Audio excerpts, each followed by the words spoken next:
Hello everyone, Crystal Fisher here, and I'm here with some quite massive, some massive old Spyro news, believe it or not. Now this is some very old footage of a Spyro game that was set to be released on the Xbox. Obviously not in this version, obviously not in this, graphical style or, this is not a finished product. This is very early. This is probably from a very early pitch of Spyro on the Xbox. Now, at first it was posted by someone who helps run the CrashZone Forum, and that was the video I initially found, the one that has it had a watermark and everything. But then I actually found one that was posted. This must have been the original, the one posted by Mike Meeker. Now, Mike Meeker, he writes on Twitter. He says, I'm just going to look it up right here. I know how professional. Very early prototype of Spyro for Xbox, never completed. So this is Mike J. Meeker on Twitter. Now, a brief look at Mike Meeker on LinkedIn shows that he has worked at a bunch of companies, most notably some place called Backbone Entertainment from November 1998 to June 2008. So for 9 years, almost 10 years. Now, the weird thing about Backbone Entertainment, it says he started in 1998, but Backbone actually only became a company after as a result of a 2003 merger between Digital Eclipse and Imagine Engine, it says. Now, if you remember Digital Eclipse, they were some of the guys that did Enter the Dragonfly, and they also worked on the Spyro games as well, the Spyro Season of Flame, Spyro Season of Ice, Attack of the Rhinox.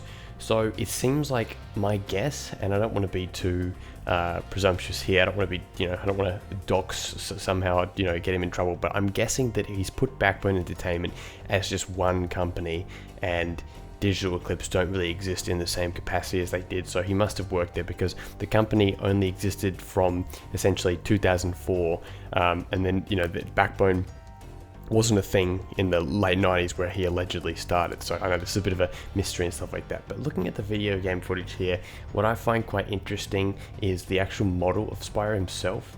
It's like not properly shaded and stuff like that. But yeah, we'll get back to that in a sec. The Spyro logo there pops up, which is quite funny. They're just literally reusing the initial one. But yeah, look at Spyro there. Very sort of, the actual model itself, in terms of the way he moves and stuff like that, like something like that, it's very rough. But the shape of Spyro isn't really, it's not problematic. I think it looks pretty decent actually, like for very early. I'm not saying like it looks decent, this would look good in the game, but if this was very early footage, it gives me faith that they could have done a decent job. Now, why Xbox was the chosen console, and whether this was going to be before Enter the Dragonfly or not, that's the interesting thing. The Xbox came out in 2001, right? So, Enter the Dragonfly came out in 2002.